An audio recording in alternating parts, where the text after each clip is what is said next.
So hello welcome back to my channel. I am Prakash Shrivastava और आज हम क्लास 7 के topic synthesize of plant food other than carbohydrate और उसका जो सेकंड टॉपिक है उसके बाद का जो टॉपिक है other modes of nutrition in plants को रीड करने जा रहे हैं और समझने की कोशिश करने जा रहे हैं। So let's begin the class.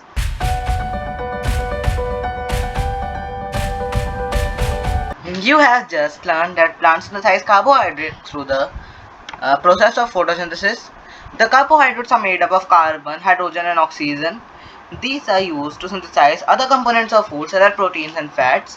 But proteins are nitrogenous compounds which contains nitrogen. From where do plants obtain nitrogen? इसका मीनिंग है कि हमने अभी रीड किया है कि प्लांट सिंथेसाइज करते हैं कार्बोहाइड्रेट फोटोसिंथेसिस के प्रोसेस के थ्रू। और इसके बाद हमने भी ये भी पढ़ा है इसमें कि जो कार्बोहाइड्रेट होता है वो बना होता है कार्बन, हाइड्रोजन और ऑक्सीजन की। आप इसको जैसे मैंने पहले अंडरलाइन किया हुआ है आप भी ऐसे अंडरलाइन कर लेना। फिर इसके बाद हमने अभी इसी पैरा में रीड किया है कि जो ये कंपोनेंट्स होते हैं ना ये हम हेल्प करते हैं अदर कंपोनेंट्स या दूसरे कंपोनेंट्स बनाने के फूड के, जो कि होते हैं प्रोटीन्स और fats.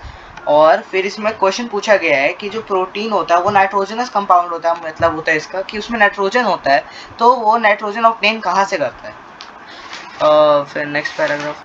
Recall that nitrogen is present in abundance in gaseous form in the air. However, plants cannot absorb nitrogen in this form.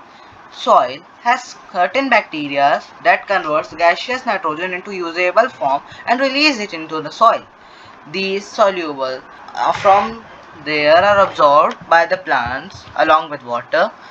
Also, you might have seen farmers adding fertilizer rich in nitrogen in the soil, and this way plants fulfill their requirement of nitrogen along with other constituents. Plants can synthesize components of food other than carbohydrates such as proteins and fats. इस paragraph का meaning है कि हमने पढ़ा था कि जो nitrogen होता है वो अबंडेंस यानी कि बहुत ज़्यादा मात्रा में प्रेजेंट होता है गैशियस फॉर्म में एयर में।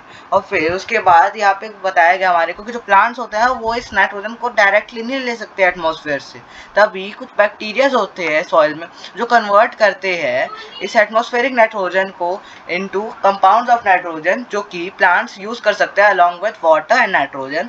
और फिर आपने देखा भी होगा कि फार्मर्स जो होते हैं वो फर्टिलाइजर जो कि नाइट्रोजन में रिच होता है वो सॉइल में ऐड करते हैं। ऐसे करने से जो प्लांट्स होते हैं वो अपनी नाइट्रोजन की रिक्वायरमेंट होती है ना, क्योंकि प्लांट्स को ग्रो करने के लिए नाइट्रोजन चाहिए होता है, वो फुलफिल कर लेते हैं। और फिर उसके बाद हमारे को बताया गया है कि जो प्लांट्स होते हैं ना वो सिंथेसाइज करते हैं इन सबके फर्टिलाइजर्स के थ्रू प्रोटीन्स और अदर कंपोनेंट्स ऑफ फूड जैसे कि कार्बोहाइड्रेट वगैरह।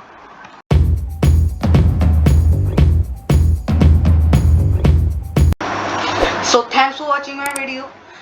Do comment down if you have any problem और मेरे चैनल को सब्सक्राइब कीजिएगा और लाइक कीजिएगा। तब तक के लिए बाय बाय।